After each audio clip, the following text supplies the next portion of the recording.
अस्सलामुअलैकुम, मैं ख़ान नाज़मीन शरीफ। Friends, last video में हमने टेट के 13 क्वेश्चंस को सॉल्व किए थे जो प्रीवियस ईयर 2017 में हुआ था। आज की इस वीडियो में हम आगे के क्वेश्चंस को देखेंगे। 13 क्वेश्चंस हो चुके थे हमारे, 14 से हम लोग आज की वीडियो में स्टार्ट करेंगे। 14 क्वेश्चन यहाँ पर है।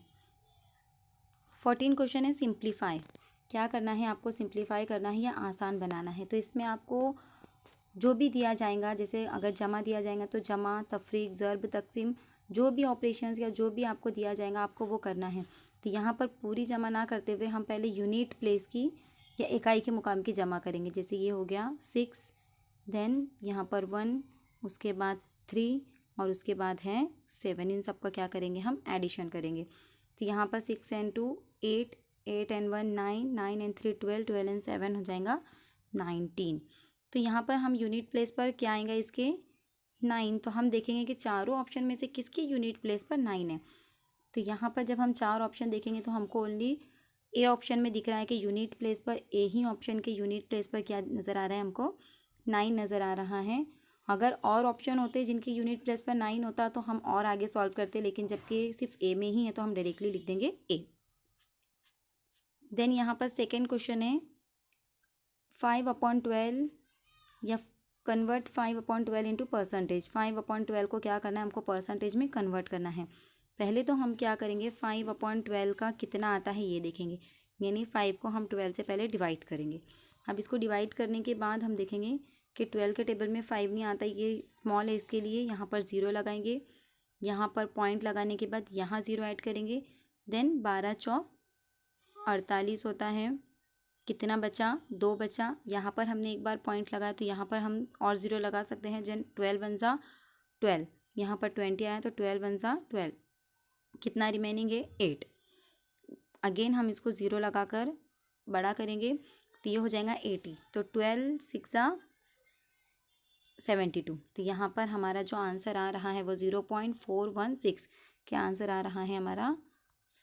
0.416 आंसर आ रहा है। अब उसको किस में कन्वर्ट करना है? परसेंटेज में। परसेंटेज में कन्वर्ट करना है यानी हमको उसको मल्टीप्लाई बाय 100 करना है। परसेंट का मतलब होता है 100, तो उसको मल्टीप्लाई बाय 100 करना है। जब 100 से हम मल्टीप्लाई करेंगे तो हम देखेंगे कि जितने भी ज़ीरो होते हैं तो जो पॉइंट होता है वो क्या होता है? शिफ्ट हो जाता है उतने डिजिट के बाद। यानी यहाँ पर हमारे 2 ज़ीरो है तो ये जो पॉइंट ये शिफ्ट होगा 2 डिजिट के बाद, यानी ये बन जाएगा 41.6। और आगे जो भी डिजिट होगा आगे की भी हम मल्टीप्लाई कर सकते थे, लेकिन 41.6 इतना ही काफ़ी है। तो हम देखेंगे 41.6 कौन से ऑप्शन में। फर्स्ट ऑप्शन है 42, नहीं। बी 40, सी 41.67 और डी है 43। तो हमारा जो आंसर आया था वो क्या आया था? 41.67। तो सी इसका करेक्ट आंसर होगा। देन 16 क्वेश्चन है what is the age range of early adulthood, यानी जो इब्तदाई बलूगत की उम्र की औसत क्या है? मतलब जो स्टार्टिंग होता है अर्ली एडल्टहुड के, जो स्टार्टिंग की एज होती है, रेंज होती है, कहाँ से कहाँ तक की हो सकती है। तो ये जो है 60 to 80, जी नहीं, ये तो एजेड में चला जाता है। 45 to 40, ये जो अर्ली होता है एडल्टहुड स्टार्ट होने का, ये 20 या 21 से स्टार्ट हो जाता है। तो उसका औसत निकालना है हमको। 20 to 40 maybe, then 35 to 65। तो जैसे मैंने आपको बताया कि जो एडल्टहुड की स्टार्टिंग कहाँ से होती है हमारी, 20 या 21 से होती है। तो उसका एवरेज क्या आ सकता है? 20 to 40। देन 17 क्वेश्चन है probably the factor most detrimental to the mental health of the teaching profession is, यानी मुमकिन तौर पर तदरीसी पेशे के दिमागी सेहत के लिए सबसे नुकसानदा अंसर क्या हो सकता है। यानी जो टीचिंग प्रोफेशन है, जो पेशा है टीचिंग का, उसके लिए सबसे ज़्यादा नुकसानदा चार ऑप्शन में से क्या हो सकता है? उस्ताद पर ज़रूरत से ज़्यादा बोझ, मिसाल के तौर पर भरे हुए क्लासरूम, यानी excessive teacher load, example over crowded classroom. या सेकंड है इंटरपर्सनल कॉन्फ्लिक्ट्स, यानी ज़ाती तनाज़ात, आपस के जो प्रॉब्लम्स होते हैं वो। या तख्लीकी तौर पर ख़ुद का इजहार करने के मौके की कमी, lack of opportunity to express oneself, creativity. या यकरंगी, मोनोटोनी। तो यहाँ पर जो सबसे ज़्यादा नुकसानदा हो सकता है वो होगा मोनोटोनी। मोनोटोनी यानी क्या? या तो एक ही तरह के बच्चे क्लास में होना या फिर एक ही तरह का मेथड को अपनाना। तो ये टीचिंग के लिए मोनोटोनी यानी यकरंगी, सब एक जैसा। तो ज़रूरी नहीं है कि सब एक जैसा ही हो, तो ये सबसे ज़्यादा नुकसानदाह हो सकता है। ज़ाती तनाज़ात पर फिर भी कंट्रोल कर सकते हैं, अगर क्लास भी भर भर के दे दिए तो भी अगर उस्ताद का कंट्रोल है तो वो उसको हैंडल कर सकता है। और तख्लीकी तौर पर ख़ुद का इजहार करने के मौके की कमी, तो ये भी एक वजह नहीं हो सकती। जो सबसे ज़्यादा हो सकता है नुकसानदाह, वो यकरंगी यानी मोनोटोनी हो सकता है। देन 18 क्वेश्चन है, out of the given option choose the most appropriate one to fill in the blank. अब यहाँ पर जो क्वेश्चन है ये आर्टिकल से रिलेटेड है। अगर आपको आर्टिकल्स के बारे में पता है, जैसे कि लैंग्वेज के बारे में मैंने सिलेबस में बता ही दिया था कि इंग्लिश और मराठी लैंग्वेज से रिलेटेड क्वेश्चंस आपको आएंगे, तो उसका पूरा ग्रामर भी आपको पढ़ना है। यहाँ पर देखेंगे, the boy dash on the burning desk. Sorry, ये आर्टिकल से रिलेटेड नहीं है, ये जो है ये टेंसेस से रिलेटेड है। सॉरी, ये जो क्वेश्चन है ये टेंसेस से रिलेटेड है।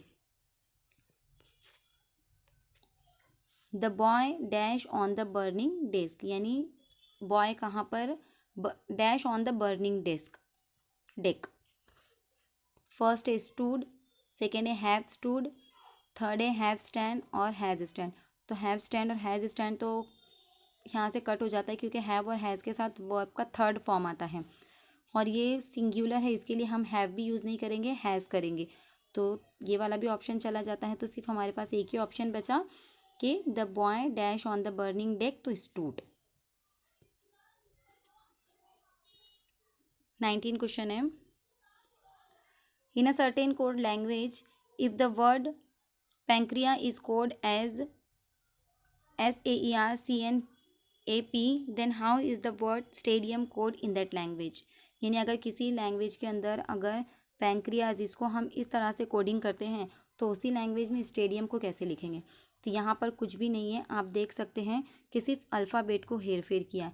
यानी जो यहाँ पर स्टार्टिंग में है उसको शुरुआत में लिया गया है, देन यहाँ से पीछे की ओर से अल्फ़ाबेट्स को उन्होंने लिख लिया। जैसे पहले S, देन उसके बाद यहाँ पर है last, second last A, then E, उसके बाद है R, फिर C, फिर N, फिर AN, देन उसके बाद है P। तो हमको स्टेडियम को भी उल्टा करना है, तो क्या बनेगा, MUIDATNS। तो इस तरह से कहाँ पर है हम देख लेंगे। MUI first option correct incorrect हो जाता है, MUI सेकेंड भी इनकरेक्ट हो जाता है, MUI हमको पहले चाहिए। देन सी में अगर हम देखेंगे तो सी हमारा मैच कर रहा है, यहाँ पर सी हमारा मैच कर रहा है MUIDAT, यानी स्टेडियम को अगर हम उल्टा लिखेंगे तो इस तरह से लिखेंगे। 20 क्वेश्चन है, direction complete the following series. जैसे कि हमने सिलेबस में देखे थे कि सीरीज़ से रिलेटेड भी क्वेश्चंस आएंगे, कभी नंबर सीरीज़ होंगी, कभी अल्फ़ाबेट सीरीज़ होंगी, तो आपको इसकी भी प्रैक्टिस करनी है। तो यहाँ पर सीरीज़ से रिलेटेड क्वेश्चंस हम देखेंगे। पहले है A, उसके फ़ौरन बाद हैं A, then B, D, G और डैश। अब यहाँ पर A और B, इनमें कितने का डिफरेंस है, ओनली 1 का। B और D में क्या है, C, यहाँ पर 0 का डिफरेंस है, यहाँ पर C आना चाहिए था, तो यहाँ पर कितने का डिफरेंस आ गया, 1 का, यानी बीच में से उन्होंने C कट कर लिया। अब D के बाद क्या आता है, E एंड F, यानी यहाँ पर 2 का डिफरेंस है। कितने का डिफरेंस है यहाँ पर, 2 का। तो नेक्स्ट वाले में हमको 3 छोड़ना पड़ेंगे, यानी G के बाद क्या आता है, HIJ, यानी HI और J छोड़ के उसके बाद क्या आएगा यहाँ पर K, क्योंकि फर्स्ट वाले में A से B के बीच में हमने देखे हैं।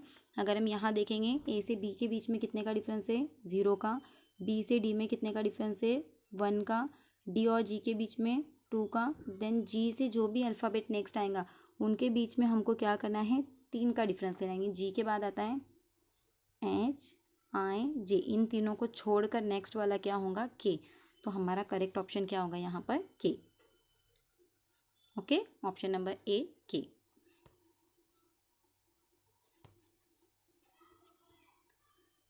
देन यहाँ पर हमको क्या करना है, direction, what approximate value should come in place of the question mark in the following questions.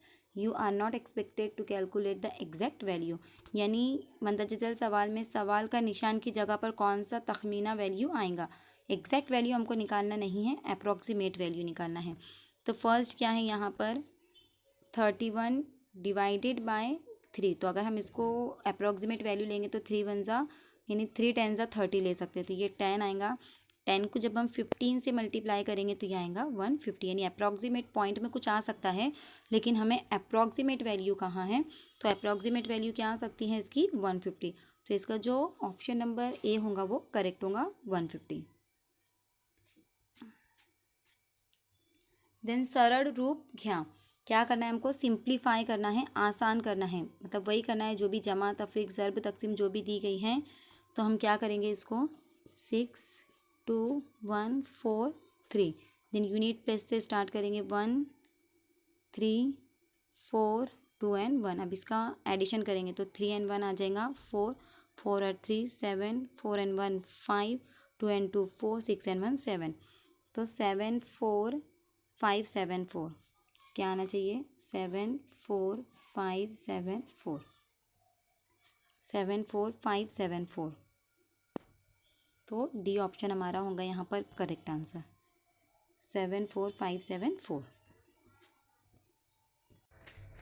23 question है, the LCM of 3 different number is 120, which of the following can not be their HCF, यानी 3 different numbers का जो LCM है वो 120 है, तो इनमें से क्या उसका HCF नहीं हो सकता है, हाईएस्ट कॉमन फैक्टर नहीं हो सकता है, वो हमको देखना है। तो अगर हम लोग गौर करें तो LCM HCF का जो कंसेप्ट है इसमें हमको क्या करते हैं हम लोग, या तो डिविजिबिलिटी देखते हैं और मल्टीप्लिकेशन करते हैं, मतलब हम ऐसे फैक्टर्स निकालते हैं, तो इसमें डिवाइडेशन और मल्टीप्लिकेशन का ही रूल फॉलो करते हैं हम कि कौन सा डिविजिबल है या किससे वो नंबर डिविजिबल है, उसके ज़रिए ही हम उसका HCF और LCM निकालते हैं। तो अगर यहाँ पर हम गौर करेंगे तो हमको देखना पड़ेगा इसका जो शॉर्ट ट्रिक है या आसान तरीका है कि इनमें से कौन सा नंबर है जो 120 को डिवाइड नहीं कर सकता। तो हम सभी नंबर को चाहे तो डिवाइड करके देख सकते हैं कि 120 को 8 डिवाइड कर सकता है क्या, तो 2 चौक 8, 2 छक्की 12, 0 के 0, देन 4 एका 4, 4 एका 4 बचे 2, 4 पंचे 20, तो इसका आंसर आता है 15। तो ये तो नहीं हो सकता क्योंकि ये डिविजिबल है। कौन सा नहीं हो सकता हमको पूछा है, 12 तो हो ही जाएगा, 10 सा 12 10 सा 120, 24 भी हो जाएगा, 120 को 24 से करेंगे, 12 वन सा देन 0 के 0, 12 टू सा देन 2 वन सा 2, 5 सा, तो यहाँ पर ये भी हो जाता है, यानी तीनों भी ऑप्शन हमारे जो है ये डिविजिबल है 120 को। तो लास्ट ऑप्शन चेक कर लेंगे 35, क्योंकि 120 इवन नंबर है, 35 ऑड नंबर है, तो वो डिवाइड नहीं हो सकता, इसके लिए 35 हमारा करेक्ट ऑप्शन होगा। 24 क्वेश्चन है, fill in the blank with the correct article. Sorry मैंने लास्ट जो क्वेश्चन देखे थे हमने इंग्लिश का उसे आर्टिकल्स कह दिया था, आर्टिकल का क्वेश्चन यहाँ पर है। He was dash first man to arrive, तो यहाँ पर अगर हम देखेंगे ऑर्डिनल नंबर अगर हमारे आते हैं फर्स्ट सेकेंड थर्ड, तो इनके आगे जो लगता है वो द लगता है। ए एन और दो का जो रूल है आर्टिकल्स में वो आपको रीड करना पड़ेगा, या इंशाल्लाह ताला मेरे चैनल पर मैं आपको इंग्लिश का ग्रामर भी कवर कराने की कोशिश करूँगी। तो इसका आंसर होगा द। 25 क्वेश्चन है, खालिल पैकी शुद्ध शब्द कौन सा शुद्ध है, मतलब सही करेक्ट कौन सा लिखा हुआ है। तो इसके लिए आपको मराठी के जो वर्ड्स है कहाँ पर पहला उकार दूसरा उकार ये सब मालूमात थोड़ी बहुत होना तो ज़रूरी ही है। तो यहाँ पर इसका करेक्ट आंसर होगा ऑप्शन नंबर सी, गुरु। देन 26 क्वेश्चन है, WWWचा अर्थ, यानी WWW स्टैंड फॉर, ये जो हम देखते हैं WWW, तो इसका क्या मतलब होता है, तो ये होता है वर्ल्ड वाइड वेब। क्या होता है इसका मतलब, वर्ल्ड वाइड वेब। तो यहाँ पर है वर्ल्ड वाइड वेब, इसका करेक्ट ऑप्शन होगा ऑप्शन नंबर डी। 27 क्वेश्चन है, value that is found in friendships on a consistent basis is, दर्जदार इकदार में से मुसलसल बुनियाद पर दोस्ती में क्या पाया जाता है, यानी जब दो लोग आपस में फ्रेंड्स हैं तो उनके बीच में कैसा रिलेशन होगा या किस वजह से वो फ्रेंड होंगे, या दो फ्रेंड्स के बीच में आपस में ताल्लुक़ कैसा होता है। सिंपैथी एंड एम्पैथी यानी हमदर्दी और रहम होता है। ऑनेस्टी एंड ट्रस्ट होता है, ईमानदारी और एतमाद होता है। म्यूचुअल अंडरस्टैंडिंग एंड कंपैशन यानी बाहमी अफहाम व तफहीम और शफकत, या ऑल ऑफ द अबव। तो अगर हम देखेंगे तो हमदर्दी और रहम भी होता है, जैसे किसी एक फ्रेंड को अगर कोई तकलीफ़ पहुंचती है तो दूसरा फ्रेंड फ़ौरन उसकी मदद के लिए पहुंच जाता है, इसे ही फ्रेंडशिप कहते हैं। ईमानदारी और एतमाद भी होता है, मतलब हर फ्रेंड अपने जो फ्रेंड होता है उस पर ट्रस्ट करता है तभी वो दोस्ती करता है, और आपस में अंडरस्टैंडिंग भी होती ही है। तो ऑल ऑफ दी अबव इसका आंसर होगा। 28 क्वेश्चन देखेंगे। गुणाकार करा यानी मल्टीप्लाई करना है, ज़र्ब करना है। 127 को 6 से मल्टीप्लाई करना है। क्या देखेंगे हम, 6 सते 42 यानी 6 7 42, 6 सते 42 के 2 हासिल के आए 4, 6 दूनी 12, 12 और 4 16 के 6 हासिल के आए 1, 6 एक 6 और 1 7, 762। तो इसका करेक्ट आंसर होगा बी। खालिल पैकी अशुद्ध शब्द कौन था, यानी जो दिया गया है उसमें से अशुद्ध कौन सा है यानी गलत कौन सा है, हमको वो पहचानना है। ग्रह ये करेक्ट है, ग्रह कला ये भी करेक्ट है, गृहस्थ ये भी करेक्ट है, गृहिणी नहीं लिखते हैं, गृहिणी लिखते हैं, तो ये इनकरेक्ट हो गया। तो हमारा करेक्ट ऑप्शन हमको इनकरेक्ट ही पहचानना है, ऑप्शन नंबर डी। आज का लास्ट क्वेश्चन हम देखेंगे। The greatest single cause of failure in beginning for teacher lies in the area of, यानी असातिज़ा के लिए शुरुआत में नाकामी का एक सबसे बड़ी वजह इस इलाके में वाक़ है। कौन सी हो सकती हैं? जनरल कल्चर, जनरल स्कॉलरशिप, मौजू का पस मंज़र या ज़ाती ताल्लुकात। तो यहाँ पर इसका जो करेक्ट आंसर होगा वो होगा ज़ाती ताल्लुकात, यानी ये एक वजह हो सकती है नाकामी के लिए असातिज़ा के लिए, कि ज़ाती ताल्लुकात अगर उनके इंटरपर्सनल रिलेशंस अच्छे नहीं होंगे तो वो नाकाम हो सकते हैं। तो आज की वीडियो में इतना ही। नेक्स्ट वीडियो में इंशाल्लाह ताला हम आगे के टॉपिक्स या आगे के क्वेश्चंस को कवर करेंगे। अगर मेरी वीडियो आपको अच्छी लगे तो please like share and subscribe ज़रूर करें मेरे चैनल को, जो कि FH2 क्लासेस हैं। अल्लाह हाफिज़।